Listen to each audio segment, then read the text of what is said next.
Assalamualaikum warahmatullahi wabarakatuh. Saya Seni Oktaviani, calon guru penggerak Angkatan 9 Kabupaten Pangandaran. Di sini saya bersama Ibu Atik, teman sejawat saya. Saya akan melakukan percakapan praobservasi.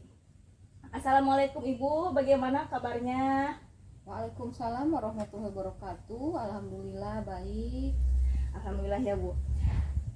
Pada hari ini kita akan melaksanakan percakapan praobservasi. Nah, saya akan mengamati proses pembelajaran Ibu di kelas. Sebelum saya melaksanakan supervisi kelas, saya akan menyampaikan dulu tujuan dari supervisi kelas yang akan saya lakukan, yaitu untuk mengetahui dan mengevaluasi proses berjalannya pembelajaran yang akan Ibu lakukan. Nah, mengapa kita melakukan percakapan ini? Supaya Ibu mempunyai kesiapan yang lebih matang dan memberikan pembelajaran yang lebih terbaik kepada murid. Nah Bu, ada beberapa pertanyaan yang akan saya sampaikan kepada Ibu dan Ibu harus menjawabnya.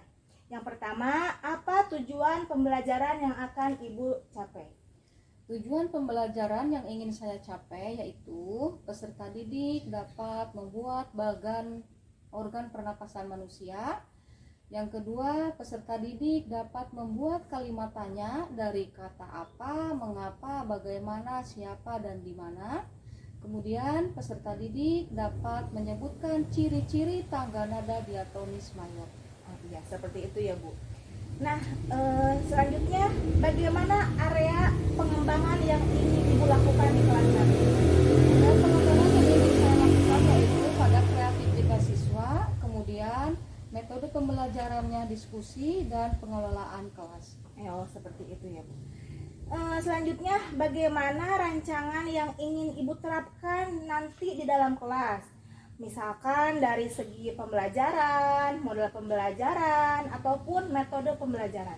Rancangan yang ingin saya lakukan di kelas yaitu dengan cara membagi kelompok jadi menjadi beberapa kelompok, kemudian dengan metode berdiskusi, dan model pembelajarannya itu PBL, Problem Based Learning.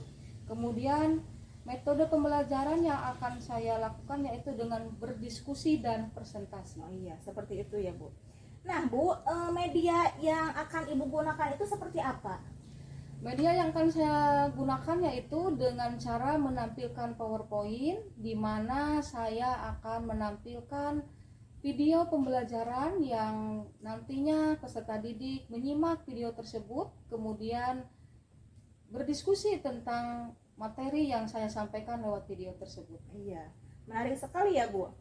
Nah Bu, kira-kira kapan Ibu akan melaksanakan pembelajaran di kelas? Saya akan melakukan pembelajaran di kelas pada hari Kamis besok, ya, tanggal 1 Februari tahun 2024. Wah, saya sudah tidak sabar Bu, pengen masuk ke kelas. Nah, semoga nanti pada waktunya proses pembelajaran Ibu berjalan dengan lancar. Percakapan praobservasi dicukupkan sekian. Terima kasih banyak Ibu. Wassalamualaikum warahmatullahi wabarakatuh. Warahmatullahi wabarakatuh. Waalaikumsalam. Selamat pagi anak-anak. Baik, baik, baik. Gimana kabarnya hari ini? Baik. Luar biasa. Allahu Akbar. Gimana kabarnya hari ini? Alhamdulillah. Alhamdulillah. Luar biasa. Allahu Akbar. Sebelum pelajaran hari ini dimulai, mari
berdiskusi dengan teman kelompokmu.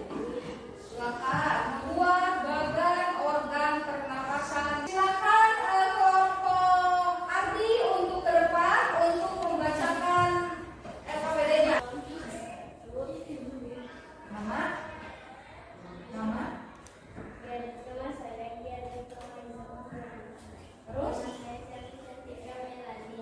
Terus? Saya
semangat. Nah, kemudian lagu-lagu yang bersifat sedih dan tidak bersemangat itu berarti dia mempunyai tangga, ciri-ciri tangga nada diatonis minor. Ya, kalau mayor itu bersifat dia gembira seperti tadi yang kalian sudah nyanyikan lagu Hari Merdeka. Kemudian yang bersedih itu adalah tangga nada diatonis minor. Sekarang LKPD-nya lagi silakan dikerjakan.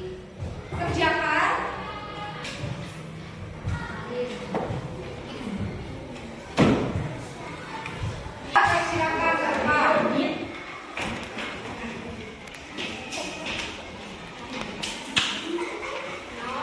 Memperkenalkan diri.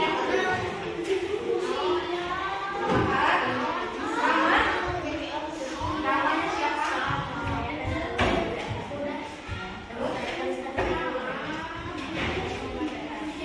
Silakan.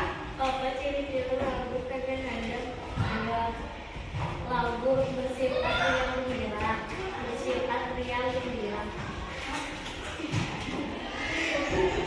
Gembira dan semangat biasanya diawali dan diakhiri berjodoh, namun tidak menutup kemungkinan diawali dengan nada sol atau mi dan diakhiri nada do.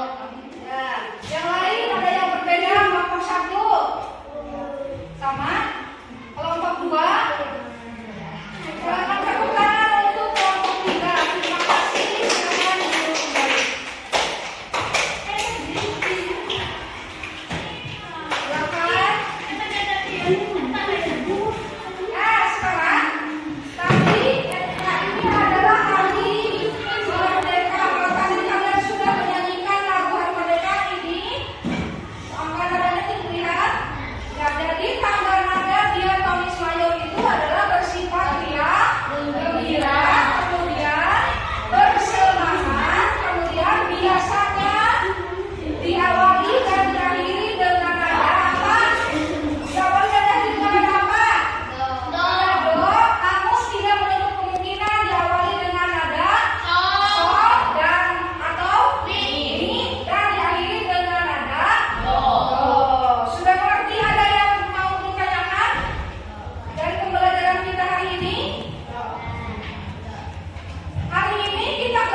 lagi bersama saya Seni Oktaviani, calon guru penggerak angkatan 9 dari Kabupaten Pangandaran. Di sini saya bersama Ibu Atik, guru yang saya observasi, dan di sini bersama Ibu Isismiati sebagai pengajar praktik Kabupaten Pangandaran. Di sini saya akan melaksanakan percakapan pasca observasi. Apa kabar Ibu Atik? Bagaimana kabarnya pada pagi hari ini? Alhamdulillah pagi ini kabarnya baik-baik aja, Bu. Alhamdulillah. Dalam percakapan pasca observasi, saya akan memberikan pertanyaan tentang jalannya proses observasi kelas yang telah Ibu lakukan. Tujuannya untuk mengevaluasi sejauh mana proses pembelajaran yang telah Ibu lakukan di kelas. Yang pertama nih Bu, pertanyaan saya, bagaimana perasaan Ibu kemarin setelah diobservasi? Perasaan saya, meskipun sebenarnya mengajar itu mungkin sudah beberapa tahun ya, gitu. Tapi kalau misalkan ada yang mengobservasi, dilihatin terus dari awal sampai akhir, memang grogi Bu, gitu. Kalau ada yang melihat seperti itu, gitu. Padahal sudah rutinitas itu rutinitas ya Bu ya. mengajar. Tapi ketika ada observasi menjadi gugup mungkin ya Bu. Iya. Iya. Tapi alhamdulillah ya Bu berjalan dengan Alhamdulillah. lancar. Iya. Selanjutnya Bu, bisa diceritakan tidak bagaimana area perkembangan yang Ibu lakukan di dalam kelas dan bagaimana tahapan-tahapannya? Area perkembangan yang saya lakukan itu berupa diskusi dan pengelolaan kelas yang anak-anak waktu itu diberi tugas untuk membuat organ pernapasan manusia. Saya menyampaikan pengembangan yang saya lakukan itu area pengembangan diskusi dan pengelolaan kelas, di mana anak-anak diberi video pembelajaran yang saya tayangkan di slide PowerPoint. Kemudian anak-anak disuruh membuat organ pernapasan secara berkelompok, ya alhamdulillah, dan mereka berantusias sekali untuk membuat bagan tersebut. Alhamdulillah ya Bu. Menurut Ibu sejauh mana area pengembangan yang sudah Ibu sampaikan kepada anak? Apakah sudah sesuai dengan yang Ibu harapkan atau belum? Sudah sesuai yang saya harapkan, meskipun masih ada yang kekurangannya gitu. Anak-anak juga, namanya juga anak-anak ya, diberi tugas, kadang ada yang masih kesana kesini gitu kan, melihat kelompok yang lainnya seperti itu. Jadi memang harus benar-benar dibimbing oleh guru. Ya. Menurut Ibu selama kemarin proses pembelajaran yang Ibu lakukan ada kekurangannya nggak atau ada hambatan-hambatannya? Itu tadi ya, anak-anak itu ketika saya menjelaskan atau memberikan tugas kelompok dan yang lainnya itu ada anak yang masih sering mengobrol ya, dan juga masih bermain dengan temannya gitu, seperti itu. Kira-kira anak yang seperti itu mungkin anak-anak masih aktif ya Bu ya. Ya. Kira-kira itu penyebabnya apa? Apa hal itu bisa terjadi Bu? Ya mungkin karena anak juga ada yang mungkin tidak mengerti dengan perintah yang saya berikan gitu. Akhirnya mereka hanya mungkin bertanya ke temannya tapi caranya yang berbeda gitu, sehingga menimbulkan keributan gitu di kelas. Oh, jadi anak-anak itu mungkin karena dikelompokkan, jadi Ya. ada yang mengandalkan temannya. Ya, Bu? ya. Iya. Kira-kira solusi ke depan untuk menghadapi anak yang seperti itu bagaimana Bu? Mungkin metode pembelajarannya dirubah ya, kemudian dikemas dengan sedemikian rupa supaya lebih menarik, sehingga anak-anak juga lebih berantusias untuk mengikuti pembelajaran. Ya, mudah-mudahan ya Bu, rencana Ibu ke depan dapat tercapai, dapat terlaksanakan. Satu lagi pertanyaan dari saya, kira-kira rencana pengembangan diri Ibu ke depan bagaimana Bu? Saya mungkin akan mencari informasi pembelajaran yang lebih baik, kan di aplikasi PNM juga sebenarnya banyak gitu, tapi memang saya mungkin tidak begitu detail untuk membacanya gitu. Jadi mencari informasi dari webinar seperti itu yang ada di PMM atau di luar itu juga akan ada gitu. Atau kalau perlu juga kan nanti saya konsultasi dengan kepala sekolah, bisa diadakan IHT ya untuk meningkatkan kompetensi guru-guru, mungkin hanya saya, yang lain juga bisa bermanfaat untuk orang lain. Kemudian bisa mengambil narasumber, mengundang narasumber juga dari luar. Oh iya, jadi selain itu juga mungkin Ibu akan dalam sekarang kan di PMM mungkin banyak ya Bu seperti topik-topik itu kan sudah kira-kira Ibu udah dapat berapa itu Bu sertifikat?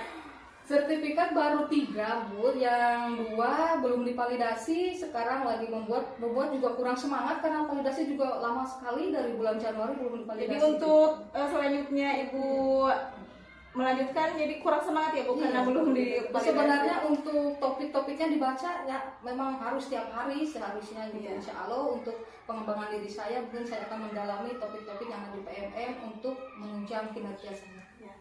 Mungkin itu saja percakapan pasca observasi untuk hari ini. Terima kasih banyak Ibu, mungkin saya akhiri dengan wassalamualaikum warahmatullahi wabarakatuh.